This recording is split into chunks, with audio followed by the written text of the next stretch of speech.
Hi, welcome back to my channel. If this is your first time here, I am Sarah, and today is going to be a recap of my budgeting from November and December. If you missed that video, I did a video about my planning for that, where I talked about what I did in October and what I wanted my November and December to look like, so I'll go ahead and link that here. Basically, what happened in October was that I just felt like I wasn't really focusing on my financial planning and budgeting, and I wanted to get back to a place where I was doing that. So I made some specific goals for myself as far as what I was going to spend in different areas, and then I was tracking that in my journal and with an Excel and then a Google Sheet, which I found was really useful because that meant that I could open it up at any time and add things to it. So basically what I did in November was anytime I spent any money, I went ahead and wrote down in my journal the date, where I spent it, and how much it was. Sometimes I put down information about what it was as well.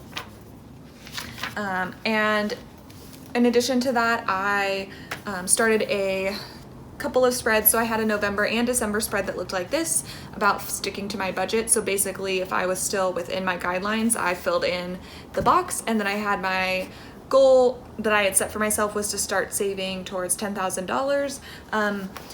That wasn't something I wanted to finish in that 2 months, but since I moved to a new bullet journal and set a goal for the year of saving $30,000, I went ahead and moved that to there. But I did reach my goal for saving $3,500, which was my goal back in November and December. And here is the version of those spreads for December. Obviously, I didn't make the savings spread again, but I do have the one where I was tracking all of my spending and my following my budget spread.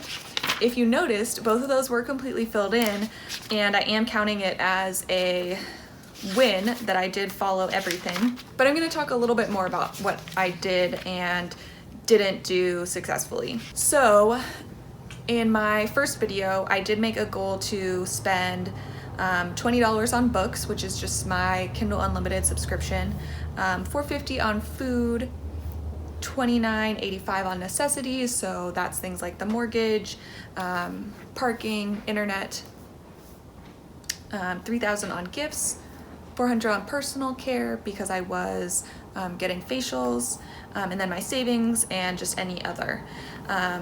Technically, I did go above some of these things. However, I also had a little bit more incoming money than I anticipated, because I did sell some things on Poshmark. I did have some cash back from my credit cards, and from Rakuten, which if you aren't signed up, you totally should sign up, and I'll put a link for that as well. Technically, in every area, I went slightly over. So I did have, I think, about $40 that ended up being not in any of my budgeted areas, and then I was budgeting for a gym membership that I ended up canceling. So I had about $90 that wasn't accounted for. I actually ended up having about 400 incoming things that weren't accounted for. So if I'm looking at each individual category, in food, I was over about $10. In personal care, I was over about $20. In bills, I forgot to account for gas because I get gas so infrequently, so I didn't even realize that I wasn't accounting for gas, and I went over about $60. Books, I went over about $13. I think I did end up buying a book. I added on a book to my Book of the Month subscription, which was a gift. My Book of the Month subscription was, but it was my last credit for that month's book, so I paid for one extra book. And then I went over by gifts about $90. And then my other category where I spent some extra money on things, and then balanced that against the extra incoming money, I had a positive of $172. So some of the things I purchased were things like cat food. I bought one dress secondhand. I bought my new bullet journal, and I got some crafting supplies, which I had not budgeted for and was intending to not purchase. So that's kind of where I went off. Overall, I'm counting it as a win.